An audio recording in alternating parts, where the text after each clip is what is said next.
We thought Toyota had gone a bit too far down the hydrogen rabbit hole, and then their luxury version, Lexus, released this, their first all-electric car. It's not quite yet available in the UK. It's going to be available around March, but we got a first look preview. If you're familiar with the UX hybrid, this car doesn't look particularly different. That's because basically it's just an electric drivetrain in the same car. So this is not a true first generation all-electric platform, although Lexus has put a lot of effort into how they package this model. The UX300e fits into what's called the urban crossover market. So it's got that kind of slightly ruggedized look with the plastic fairings around the wheel arches, but it's not really meant to be used outside of a city. There are 3 different trim levels, although the basic one is very heavily loaded with equipment. There's a Premium Plus, and then there's also the Tacoma, which is what we have here, although it's not quite the Tacoma. This is the European spec version, and they've just added the bits on to make it into a Tacoma. So this is a luxury car, so of course you have an electric boot release, and it beeps for a little bit to tell you to stand clear. And it's not a huge boot, but 367 litres, that's enough for 4-hand luggage. As usual, there's a little bit of hidden space underneath, but it's a bit disappointing. It's just enough for cables and some emergency kit, not any extra luggage. Of course, you can extend things by putting the seats forward. You've got the usual 60-40 split here.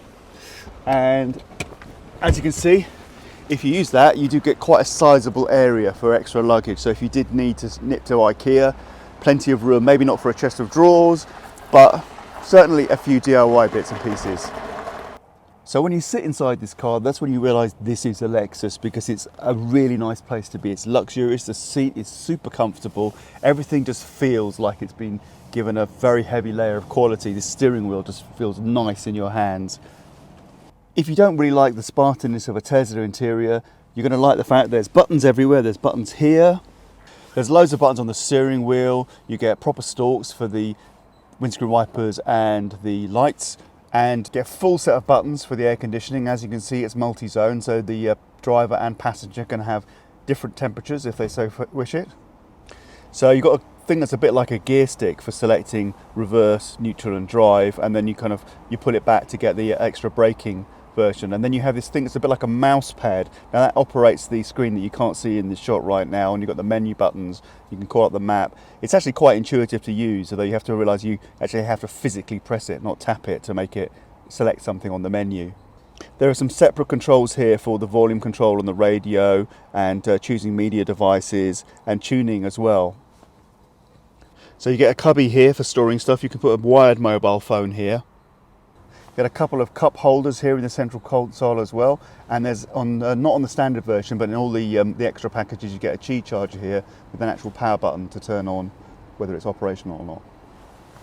We quite like the blend of tradition and high tech with the displays here. So you've got in the centre here, you've got a thin but quite wide sat nav, although that does have other things. It'll have, like phone calls coming up there, and a nice touch is a proper analog clock that is useful to be able to see the time, but also isn't in your face like some digital clocks that other models have. The dashboard display is also a similar blend of a few traditional things and some high tech. Most of it is digital, but we quite like this kind of traditional fuel gauge, which will probably be welcome for people who are not used to the concept of electric vehicles. So you've got an actual physical knob here for switching between sport, normal and eco drive modes. On the other side is a knob for ESP.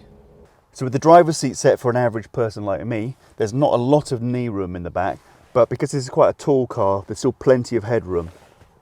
So you've got vents for the air conditioning for two rear passengers. You've got some USB plugs here as well for their phones.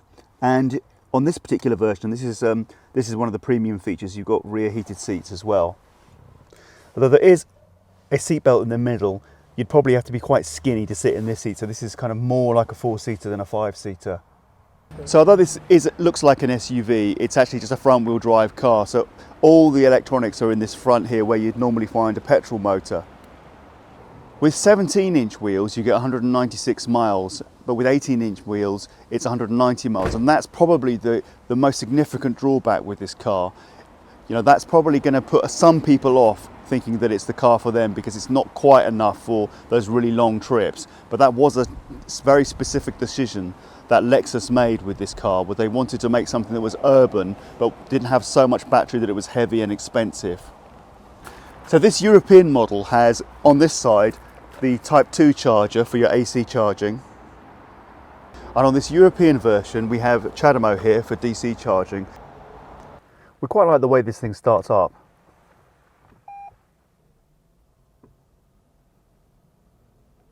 Groovy. At low speed, it's really manoeuvrable because the steering is pretty light, but it's still got a firm quality about it. As you can see, there's a heads-up display, and it's quite a nice one. So this car is obviously set up for urban usage, and as we said about the range is aimed at that kind of use. It's not lacking in power though. It has 201 bhp and 300 newton meters of torque, so it can hit 60 in 7.5 seconds, which isn't kind of Tesla quick, but it's more than quick enough for most people in urban environments. But the particularly nice thing about this car is it's just very comfortable, and steering, it's one of these cars that you could probably, shouldn't really do this, but you could steer it quite happily with just one hand. So if you're stuck in a traffic jam, you can just kind of maneuver it virtually with a little finger. It has that, a lot of luxury cars have that kind of really nice, solid but light steering quality about them. So it's aimed at comfort. The suspension setup is fairly soft, but this is still quite a nice car to drive. It's solid. It gives you a sense of assurance as you're driving and going around A-road corners. So even though it's aimed at the city, when you nip out into the country, you're going to enjoy yourself. So compared to the Kias, the Hyundais, it's a much more solid and quality drive. It doesn't really have that kind of driver's car appeal of something like an I-Pace, and definitely not like a Tesla, but it has that kind of Mercedes quality about it. And I'm not talking about the EQC here, I'm talking about a traditional Mercedes that kind of makes you feel like you're riding in luxury, which is exactly what Lexus is aiming for. Well, as I said at the beginning, this car is packed with features, even in the standard version. So you get safety features, the usual ones like lane departure warnings, you get blind spot detection that shows up on the side mirrors, and the HUD will tell you if you're going over the speed limit, because the speed limit symbol will go from regular to a red.